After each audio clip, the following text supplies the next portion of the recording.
Shalom and welcome to the Middle East Report. In this program today, we shall be discussing the growing problem of Palestinianism within the UK church. And in this program today, I'm joined by author and messianic leader Steve Maltz, together with Christian commentator Robin Benson. So welcome to the program, both of you, on what I think is a very important program for the church. I'll start off with you, Steve. Firstly, it was great to see you at the CMJ conference, and you're selling your latest book, the Chandelier Maker. Chandelier Maker. There we go, very good. And Steve, just for our viewers, remind our viewers of your powerful testimony of coming from a secular Jewish background to becoming a messianic believer in Yeshua, and how you are literally a prolific author. I think you're now on your 39th book? 40, I'm writing my 40th at the moment. 40, oh, well, there you go. Yeah. That's impressive. It's not that dramatic a story, and it isn't really even with a Jewish context. I'll be open about this. I came through as a result of being in the Gentile world, and in the fact I wasn't even pushing my Jewishness at the time. I wasn't even investigating my Jewishness, except at university I came across this Jesus, this invisible person, because I'd fallen in love with a girl who was a born-again Christian, whatever that was. And this Jesus got in the way, so I decided to find out about this Jesus, read the Forbidden Book, the New Testament, and went to Israel. When I came back, my dad picked me up from the airport. We were secular Jews, no real religious background. I had a bar mitzvah. We did Passovers. No, we didn't do the Shabbat or anything like that. But I do remember that when my dad picked me up from the airport, he said, "I hope you haven't become one of those Christians."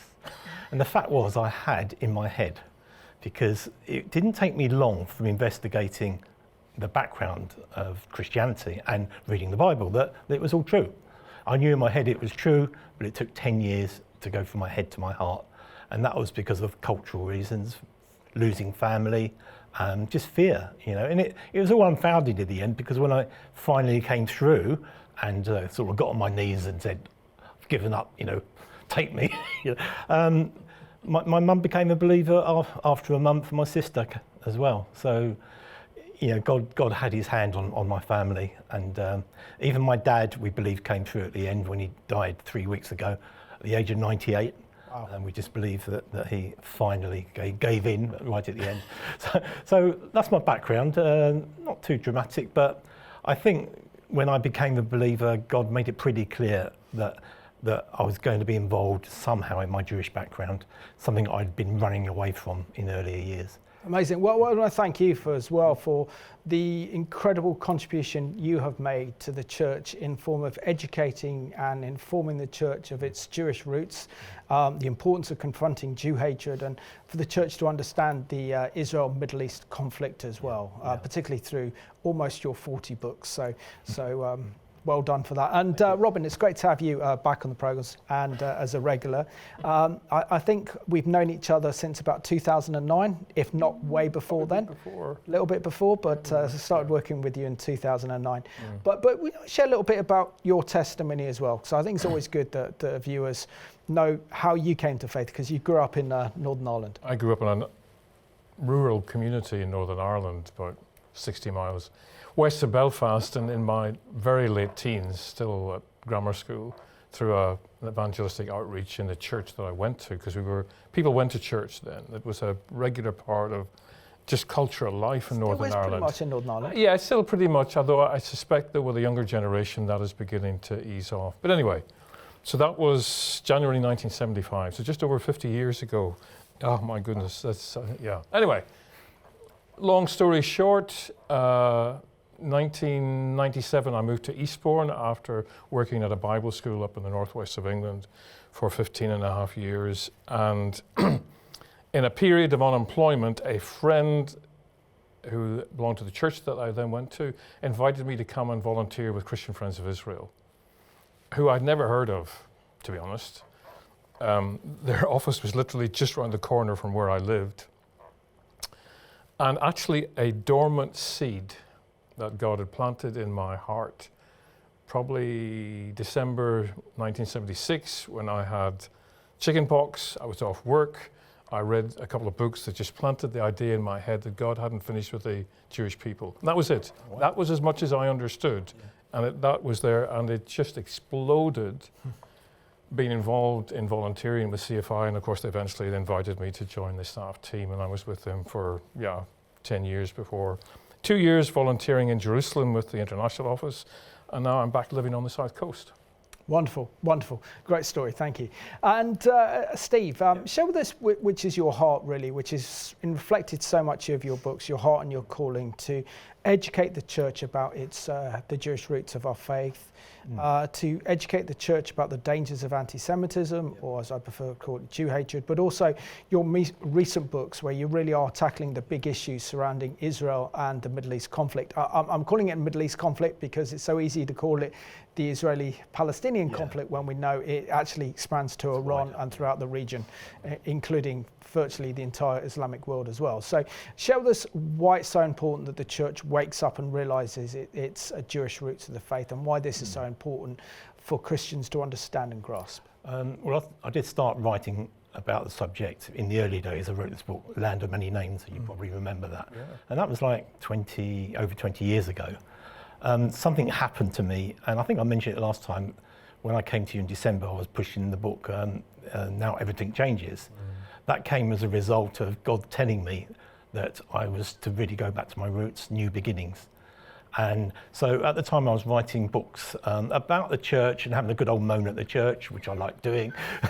But he made it clear that I had to change focus, and that focus was even in sort of narrower in the last month, where God gave me the prophecy. He gave me Isaiah 40 about comforting my people, and it's become something really strong with me now. And even on an emotional side, because I'm not an emotional person by nature, but certainly, when we saw what happened at Glastonbury, that really affected me. It was basically middle class people shouting death to the Jews. It was unbelievable to actually be Jewish and thinking there were Jewish people in that audience as well. To actually hear that and realise that no one is being punished for saying that, despite all the supposed laws, anti-hatred laws.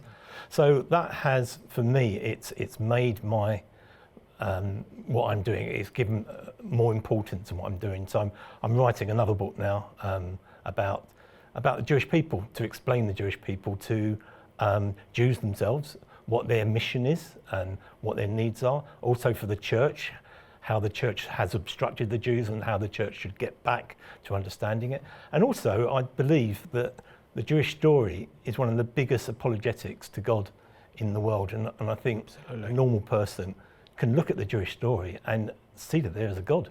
Absolutely. So that's what I'm doing. Wasn't it the advisor to Bismarck? Bismarck, when he was, I think then the Chancellor of Prussia, asked one of his advisors, how do you prove the existence of God? And of course his main political advisor said, it's the Jews, Your Majesty, it's the Jews. Majesty, yeah. So of course, because they've outlived every single world empire. So I look forward to seeing your new book when it comes out. Just to pick up on something that Steve mentioned, Glastonbury, because there was a headline this morning. Yeah. The police are not pursuing kneecap. No, they're not. For that at all. No. So that's been shoved aside. Is that kneecap or the other one called? No, it's the kneecap. It's the kneecap. Yeah. So that's frightening. Surprise, surprise. But anyway, let's move on. Yeah, and Robin, I know that you've been working so hard, particularly in teaching the church about its biblical Jewish roots and theological understanding of Israel. Why, as a Bible teacher, do you find it's absolutely vital that the church today gets the God's plan and purposes for Israel and the Jewish people, knowing it's only really a small remnant across the UK of Christians that really do understand and have a tremendous love for Israel and the Jewish people, and also know their word because they read it literally? Well, you and I know that probably the vast majority of the people who are watching your program are already on side. Let's use that expression. But there may be some who aren't, okay? Whether they're churchified or not, that's another question. But if Steve has worked so hard all of these years to produce materials to help Christians understand where they come from, okay? The church for the most part. I think we've got to be careful with broad brush generalizations, but I would say the church, certainly in this nation, for the most part, has absolutely no clue what its foundations are. They are totally cut off from a biblical root. They don't understand it at all. It's not something that's preached from the pulpit. It doesn't come into their small group studies. None of that gets touched. And so therefore, the topic that we're dealing with today, it's obvious that it has crept into the church, because the church doesn't realize that from God's perspective, never mind politics or, warm, fuzzy feelings, from God's perspective, the two are interlinked. We are, as Paul says, we are grafted into the root of the olive tree of Israel. That's our position. We are nourished by that Jewish foundation, the biblical foundation of the Hebrew Bible, which we foolishly call the Old Testament, but that's another story altogether. And without that, we are adrift. And we can see that in the way that the church is going. We were joking beforehand, but much of the church is actually slowly but surely slipping into delusion, deception, and apostasy, because they have cut themselves off from the biblical root to which God has planted them. And that's a real challenge for anybody, like Steve and I and others, who've got that burden to try and help people understand. And it's not an overnight job, Simon, okay? Absolutely, of course. You know that. Yeah. It's a long haul, because I know from my own perspective, when I was introduced to these things, working with Christian Friends of Israel, it was a complete shock. And I can remember saying to some of the staff, the senior staff there, just after I joined, who stole this from us? Yeah. Who took this away from us? Because I had no understanding of that biblical connection. And it is a challenge to try and help people, tease them gently to begin to understand this actually is yours too. As well as the New Testament, all of the apostolic writings, the Gospels, all the rest of it, everything that is in the Hebrew Bible is ours as well. And we've got to get to grips with that. Absolutely, because we are grafted into the Commonwealth of Israel. Yeah. Very much. And Steve, as of this recording today, Israel's still at war with Hamas in Gaza. Where do you think we are in terms of Israel and the church right now, both the spiritual and political climate that we're in?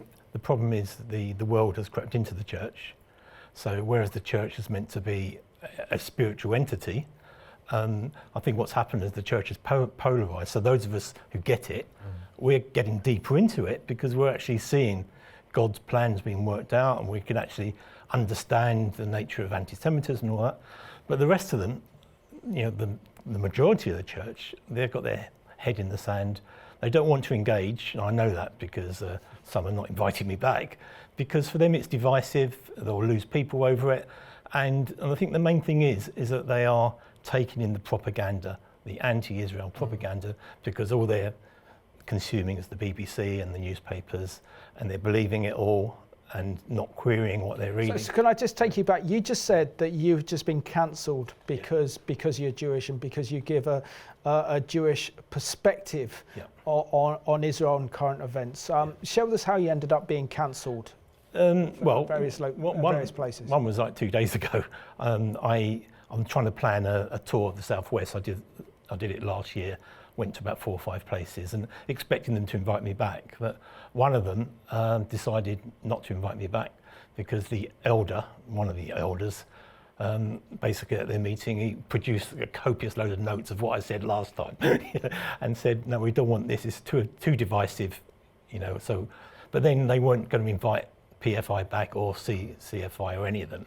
So I think that's the issue.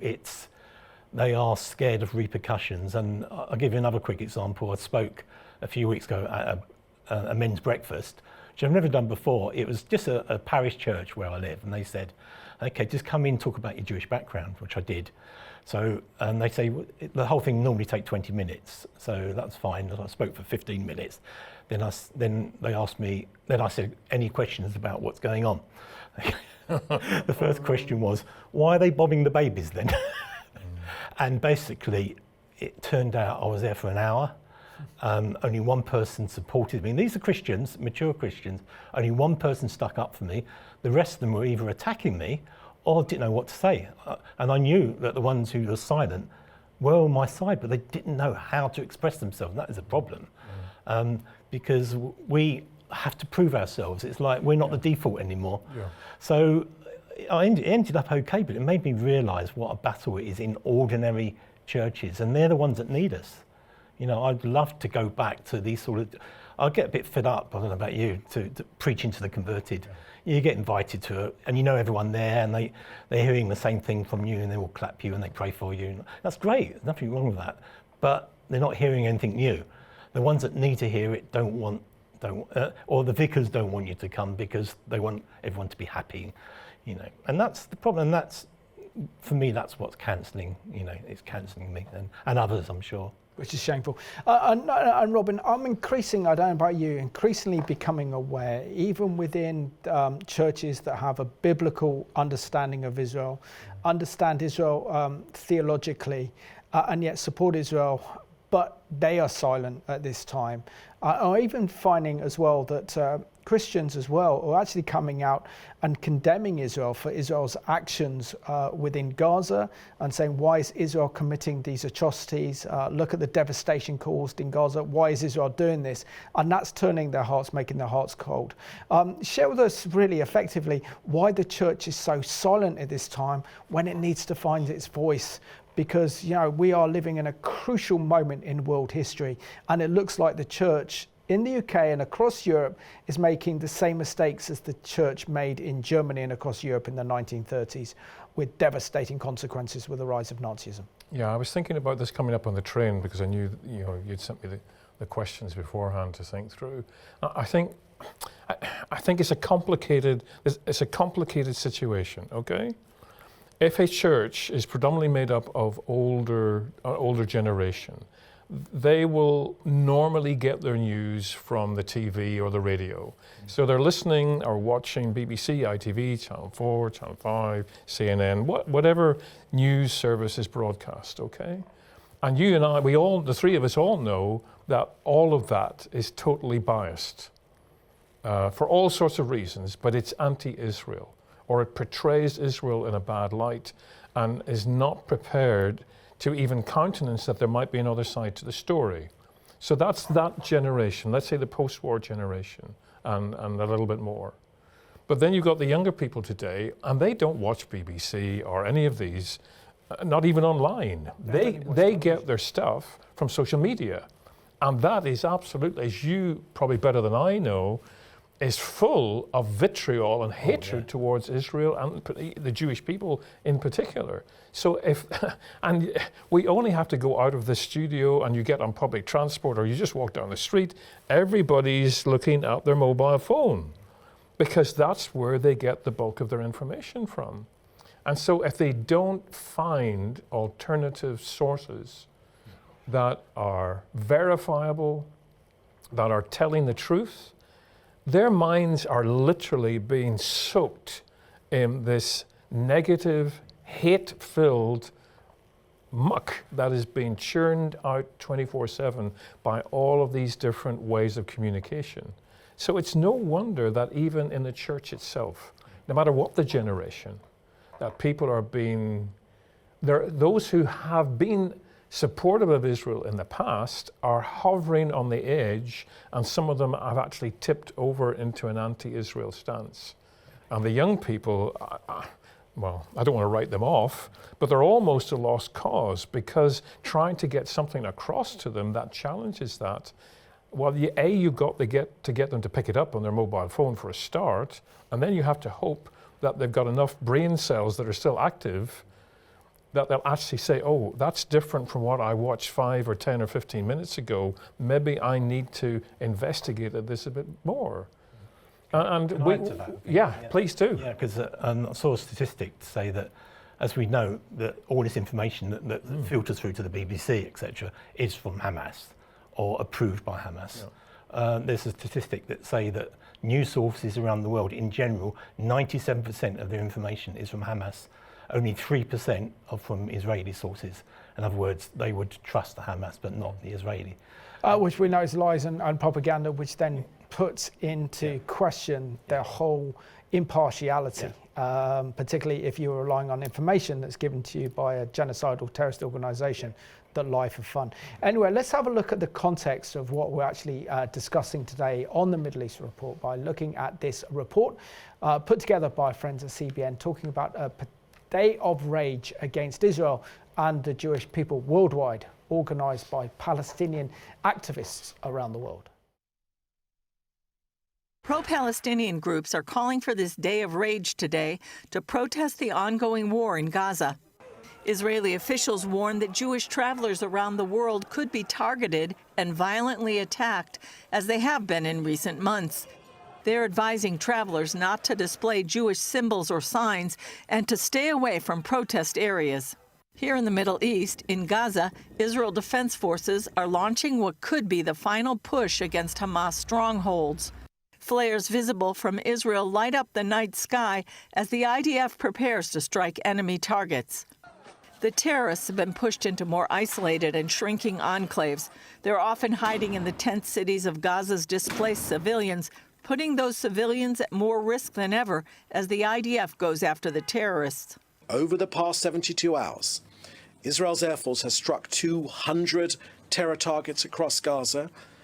Amongst those are launch and sniper posts, weapons depots, and terror compounds. Ground forces dismantled terror infrastructure in Rafah, Tel al-Sultan, and Shabora, uncovering weapons caches and eliminating several terrorists. Even as Hamas announces its plans to recruit 30,000 new fighters, it's having trouble paying those already in the ranks. Hamas was making much of its money by stealing and then selling humanitarian aid, but that cash flow has been drying up since the IDF cut off aid deliveries several weeks ago. Some in Israel advocate ending the war to get the remaining hostages back. But Israel's prime minister says while the return of the hostages is a top priority and negotiations are still underway, Hamas must be crushed to prevent more hostages from being taken in the future. If we do not complete the destruction of Hamas military and governmental capabilities, the next October 7 and the next kidnappings are only a matter of time. Hamas says they will do it, they intend to do it, and they're working to do it. And thanks to that excellent report by friends at CBN, just really goes to show how the Jewish people are feeling worldwide, how Israel's feeling as this rage and anger intensifies against the only Jewish state in the world, which is the nation of Israel. Steve, you know, the theme of this program is the growing influence of Palestinianism within the UK church. We're seeing that passionate supporters of the Palestinian cause are calling for churches to pray for Gaza, stand in solidarity with Gaza, but we see that no prayers are offered up for Israel. There's no recognition of the horrors that took place on October the 7th, the biggest mass terrorist attack in Israel's modern history. And it's also important to state as well that that was the largest number of Jewish people massacred on October the 7th since the Holocaust over 80 years ago, and yet the church remained silent. Share with us the danger of not actually confronting this growing Palestinianism within the UK church today. Yeah, I mean, I actually witnessed that at our local parish church last year, where they, it was a year after October the 7th, and they were just doing prayers, and someone came to the front and said, well, let's start the prayers. Let's pray for the people in Gaza, let's pray for the people in Lebanon. And that was it. Nothing about Israel, as if there were no Christians in Israel or anything.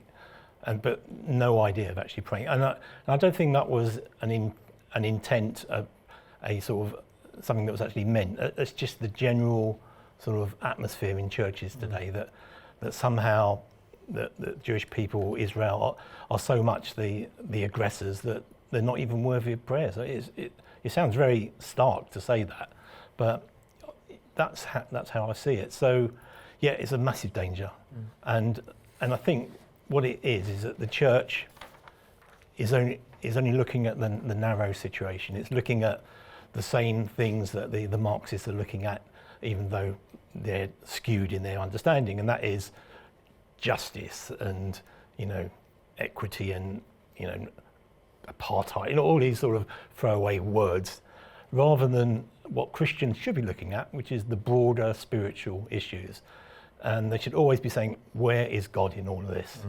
You know, turn it round and forget about all the stuff that they've been fed through the media, and just get their information from the Bible, from trusted sources. There are trusted sources on the internet, as long as you know where to go to get the truth, but they're not. And I think that's laziness. A lot in the church are lazy. There's fear of if they're seen to be supporting Israel, then they will get attacked themselves. You know, they're not putting their head above the parapet. And we have to say it's the gatekeepers that are the most guilty, the ones who are leading the pastors and the ministers. I haven't seen, apart from, you know, organisations like CFI going on marches when there's a pro-Jewish march, you do see a small Christian contingent going there.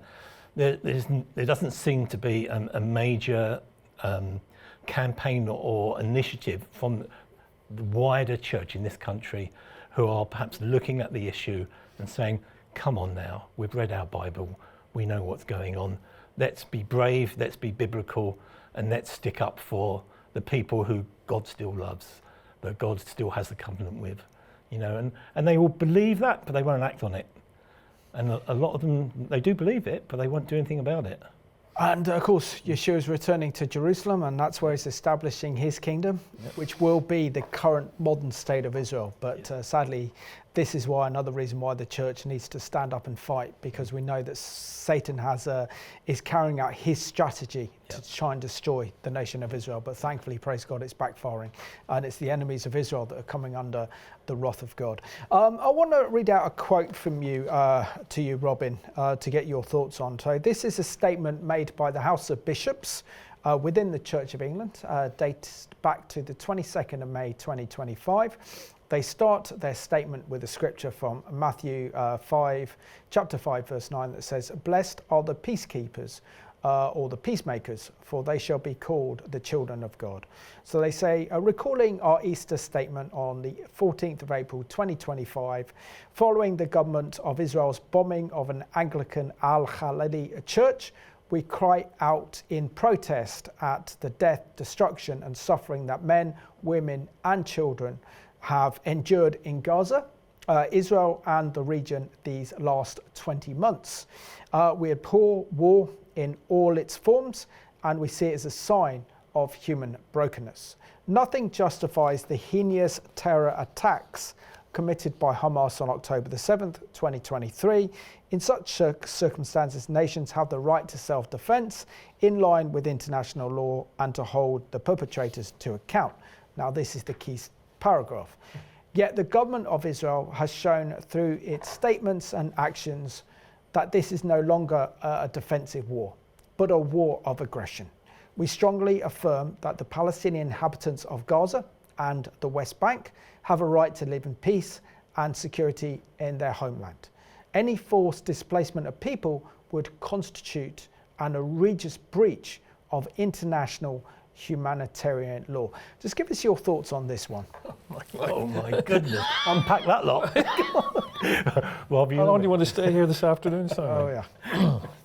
No, I mean, there are so many, what's the word? I can't say. Hypocrisy? No, hot buttons. Hot buttons in that statement that actually need refuting. But we don't have time to do that today. Okay. In most of these, we have to be careful, all right, we have to be very careful, and that's why I appreciate this book, Steve, okay, this latest book, because it makes the point that, again, that Palestinian Arabs are suffering, okay? We have to recognize that, okay? We mustn't come across as hard-hearted and careless people. But we have to also balance that out with reminding folk, the Palestinian Arabs of Gaza voted in Hamas. When, 2007, 2006? 2006. 2006, okay.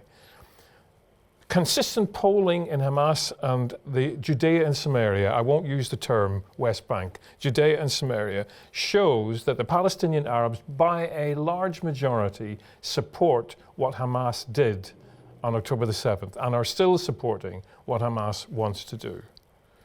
There's also the fact that in every case where Israel has attacked a major, whether it's a medical or a school or whatever, it is proven beyond dispute that either in that or underneath that building there is a Hamas command center. That in itself is a violation of international law, which clearly states that combatants using or abusing public facilities, the use of the public facility ceases to be safe. It is a legitimate target. So all of these people who bandied around, oh, they're breaking international law, they're doing this now, they don't actually know international law. They're just quoting that because they've heard some other dog's body trot it out as being the case.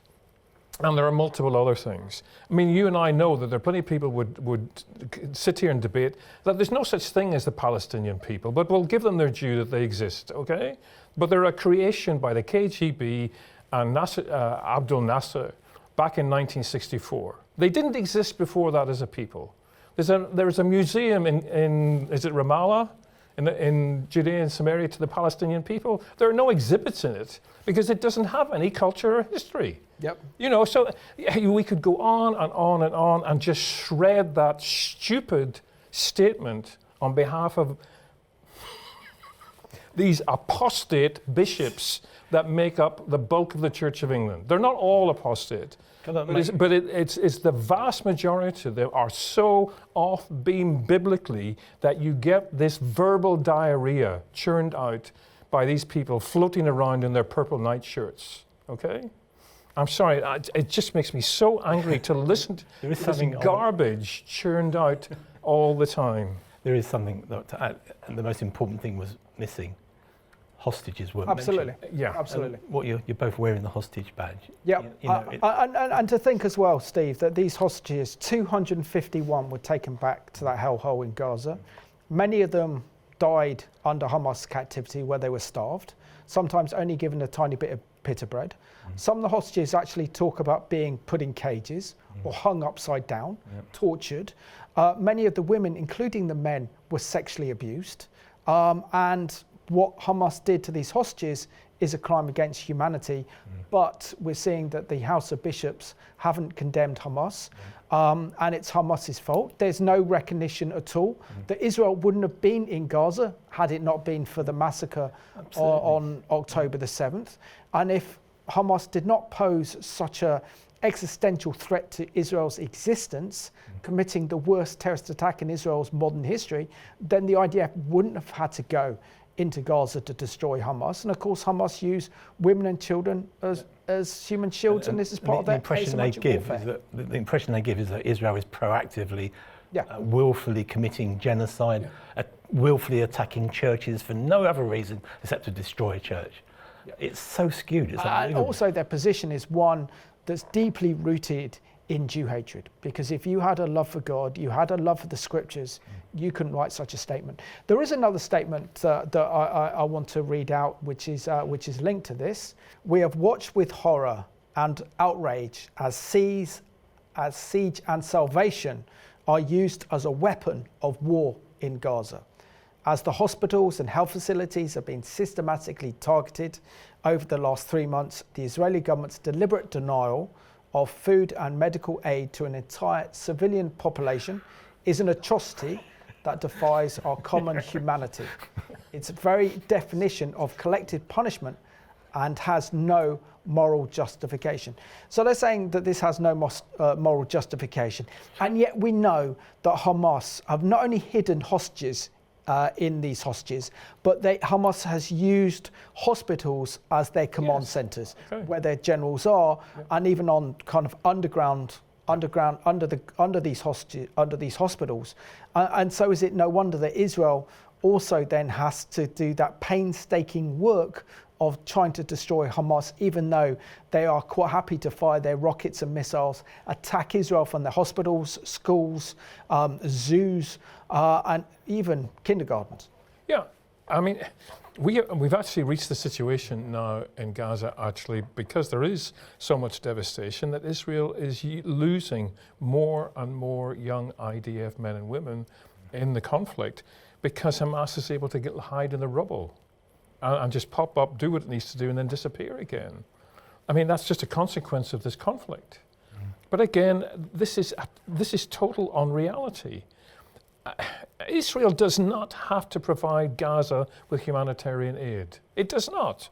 But it does, partly because of international pressure, and partly because Israel knows that it needs to do that, because not all of the population of Gaza is on board with Hamas. But the vast majority of them are.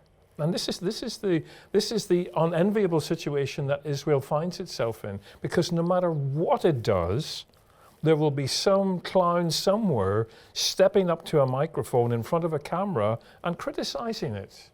It's a no-win situation. So, I mean, Israel just has to get on with what it needs to do, but it's at very high cost to the nation and to the people. You know, we've probably both been aware of the fact that this DINA project report was released on what was done to the Israeli women and children and men, as you pointed out, on October the 7th. It's horrific. There are 10, 15 pages of witness testimony. You couldn't read it out on air, Simon, the things that were done to these people. It is beyond barbaric. It is absolutely demonic. There is no other word for it. And again, these clerics are clueless because, the devil doesn't even come into it, you know. And we could get into the whole issue of a parallel universe. Yeah.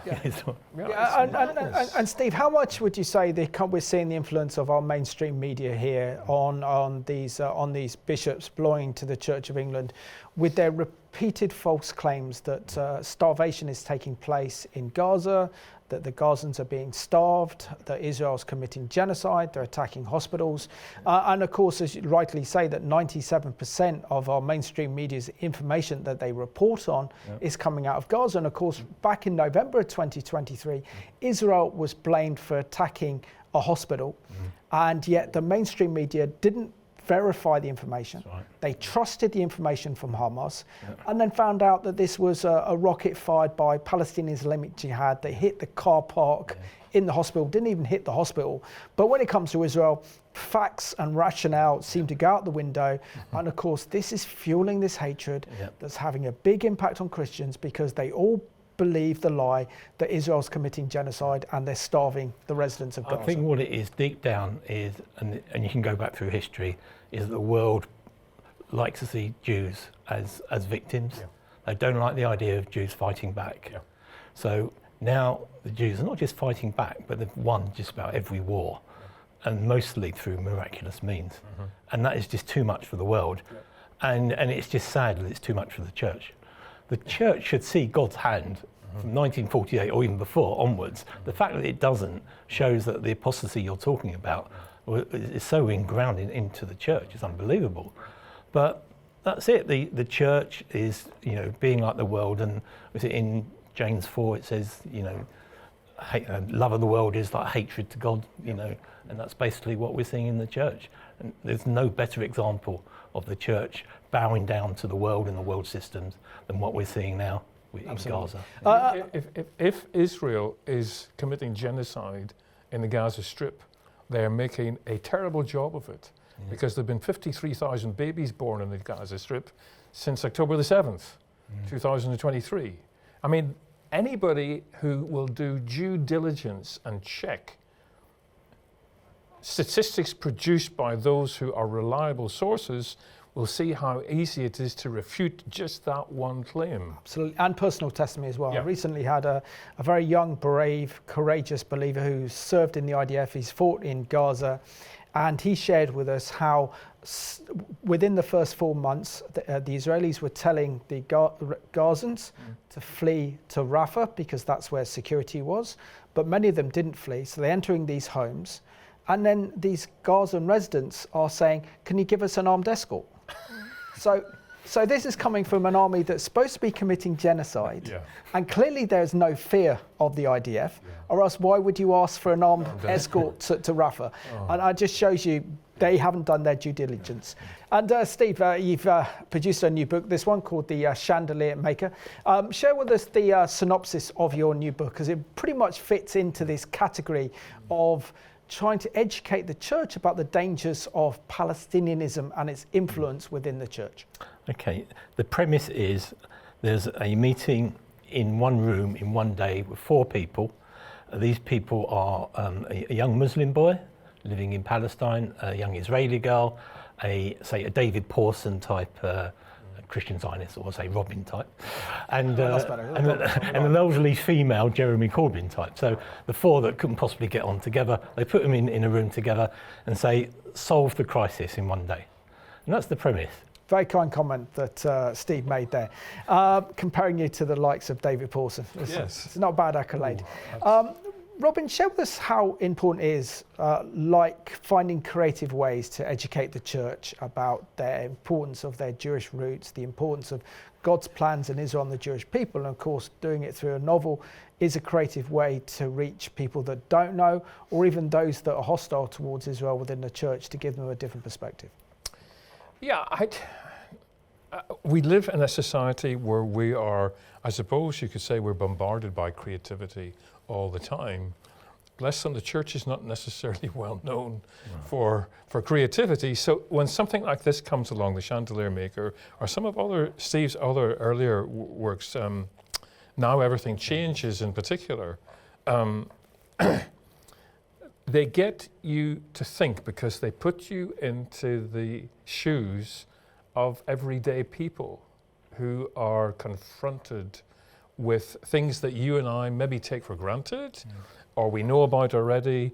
And it's a really good way of weaving into the plot line, the storyline, important historical detail, which this book in particular does maybe more than Now Everything Changes. Yeah, so it's both educational, but it's also entertaining. I find myself laughing in different situations in this. So it is a really helpful way. If people don't want to be challenged by something that looks like a theological tome, but they might pick up something like this and actually still be educated and partly entertained by it too. Yeah. Excellent. Can I just mention, and the main character in the book is the one that I want to read it.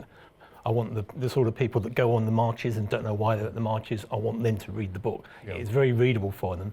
And just to cut to the end, the basic idea is love for the Palestinians does not necessarily mean hatred for the Jews. Definitely. Absolutely. If there's one thing you get out of it. Absolutely. Steve, also want to just share with you an article written by the Church Times. Yeah. And this was published back on the 10th of July 2025 under this headline. Synod's silence on Gaza amounts to complicity, says priest. Palestinian Christians are grieved and disappointed by the decision not to schedule a debate during the General Synod session in York, which begins on Friday. So a letter to the synagogue's General Secretary, William Nye, from the Christian Palestinian organisation Kurios Palestine, sent late last month, says neither history nor future generations will forgive the silence of the church. The letter refers to the Kos-Oil Synod motion that has not been chosen as an item of business. The motion carried in 2021 and endorsed by, wait there, just turn the page, the Diocese of Sheffield in 2024 calls on the church's investment bodies to renew their policies to ensure that there is no investment in any or entity or corporation with a persistent, ongoing and direct business involvement with severe human rights violations or violations of international law as part of Israel's military occupation.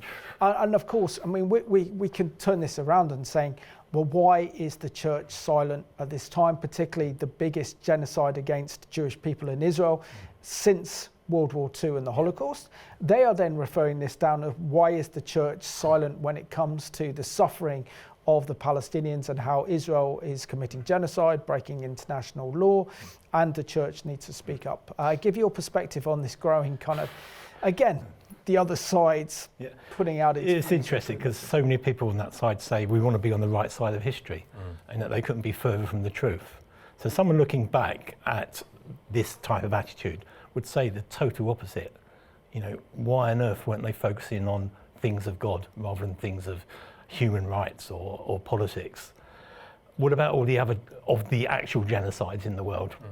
Think of, you know, in Syria, was it 500,000 people, Muslims killing Muslims? There are genocides going on all over the world at the moment. Why focus on this one situation that is involving a people, Israel, who the church ought to have a connection with, biblically, but it isn't. And that shows you how skewed the church has got and how upside down the whole thing is, and how the devil has just got his claws into the church. You know, so I don't know whether that is an acceptable answer, but it's politics and it should be a thing of faith, not of politics. Yeah. And where's the condemnation on the church? The fact that the Iranian regime has expelled 500,000 Afghans out of their country. Right. Biggest ethnic population transfer in the 21st century back to Afghanistan, where many of them will actually be murdered at the hands of the Taliban. Silence.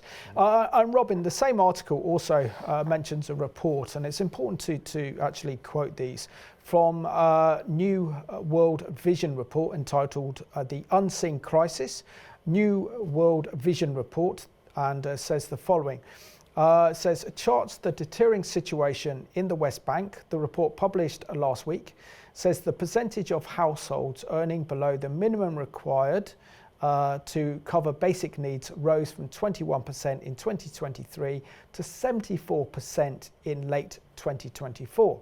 Nearly 2/3 of families lost income as a result of the revoked work permits, wage cuts, or close businesses.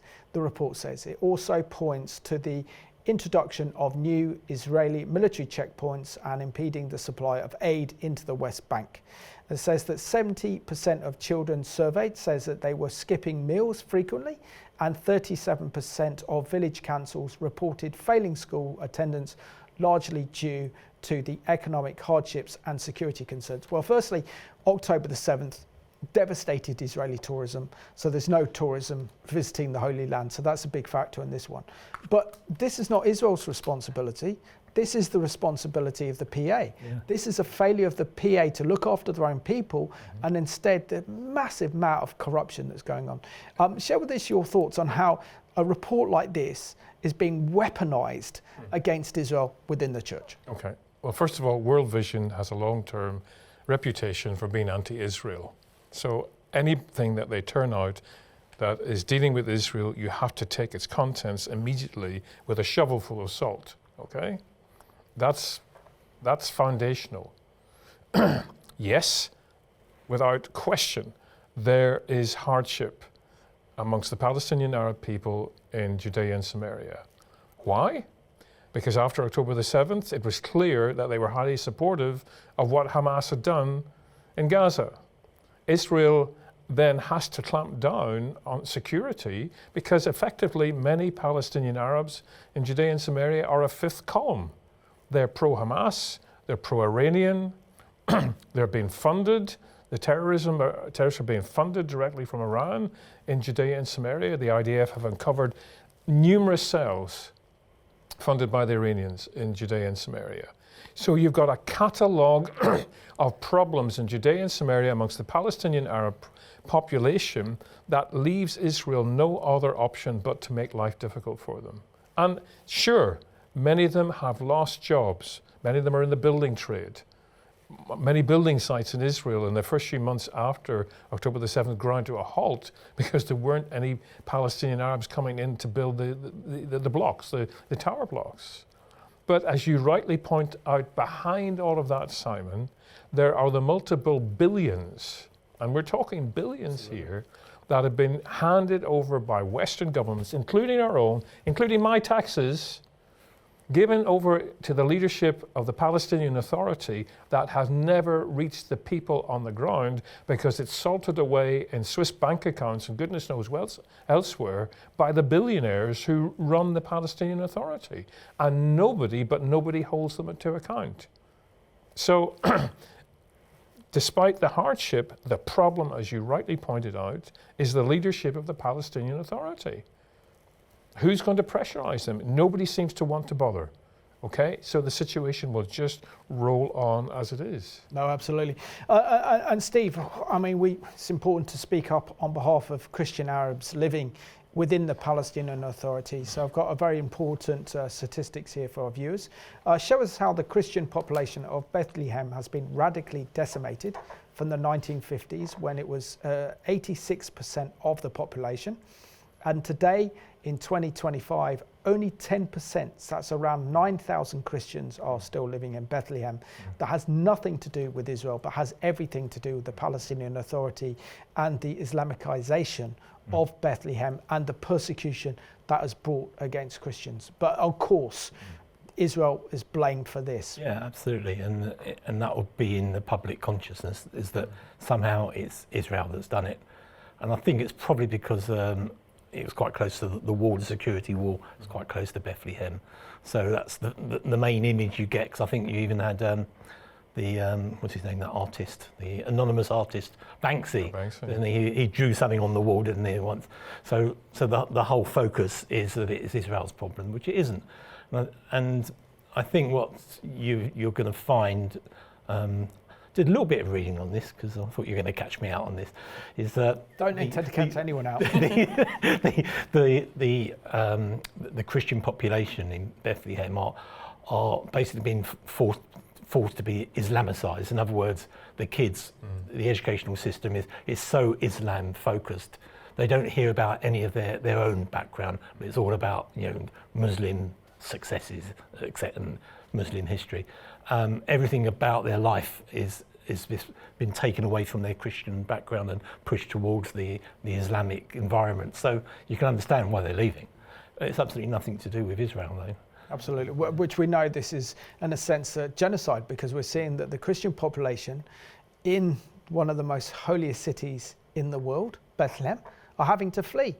So there are very few Christians left. But share with us, Robin, how as Christians we need to watch the news very carefully and then kind of scrutinize the scriptures and see what God says about Israel and believe the word of God literally. Yeah, this is the problem with many Bible-believing Christians, and maybe those who are on the periphery. They allow themselves to be influenced by the media, whatever way they source it. And there are multiple ways of sourcing it, okay?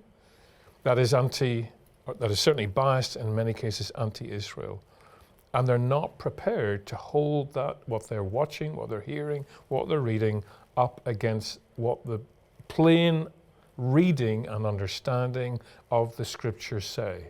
They're not prepared to do that for whatever reason, whether it's just, as Steve said earlier, laziness or whatever. They're just not prepared to do that.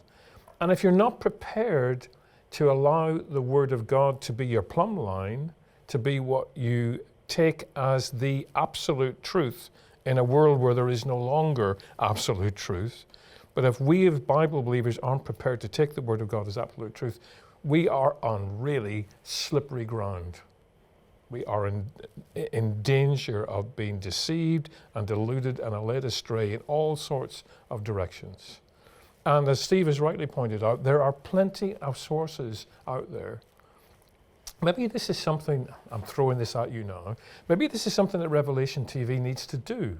It needs to look at the different online sources there are for news coming out of Israel and recommend some of them to the viewers. So, because some of them don't know where to go, they don't know what to look at, because there are so many. You know, even when you think of English language sources, there are quite a number now. Yeah. They need to be guided to the right, in the right direction. This is worth looking at. Well, this program's a start. I know it is, but I think you actually need to give people Okay, so very quickly, the these links. are where I get my sources from. The Jewish News Syndicate is a very, very good one. JNS.org. Exactly. The other one is the Jerusalem Center for Public Affairs if you want more detailed reports. There's the Time of Israel. And if you want to watch the news from Israel, then I highly recommend I-24 News that you can watch on YouTube, and that will give you the latest information on what's happening in Israel with military analysis and what have you. So, and of course, Revelation TV, so many programs we do on Israel as well. Steve, when it comes to Israel, Israel is just not an ordinary country. Yeah. Israel is a country that we've seen that the God of Israel has re-established in our lifetimes. He's brought the Jewish people back from the four corners of the earth and recreated this nation on the 14th of May, 1948, in fulfillment of biblical prophecy. I think you only have to do is look at the history, look at 1948, look at 1967, look at Entebbe, look at the pages, look at the Iranian war, look at every single war that Israel, the Six-Day War. I mean, my goodness, what happened there? The miracles, if you want to see God in action, and you don't need to look any further than Israel itself. If you are a serious Christian, look at Israel history and then say to yourself that Israel is an accident, because it certainly isn't. Amen. So Robin and Stephen, thank you so much for doing a fantastic job on this week's Middle East Report. And I want to thank you for watching this programme at home. We really need to commend Steve Maltz for this excellent new book called The Chandelier Makers, to educate and inform the church about God's plans and purposes for Israel and the Jewish people through a creative way. But we have to confront within this church this growing Palestinianism that is infecting the church with lies and distortion about God's plans and purposes for Israel and the Jewish people. It's time to wake up and rise to that challenge to stand with Israel and the Jewish people biblically, but also politically. So thank you for watching the Middle East Report.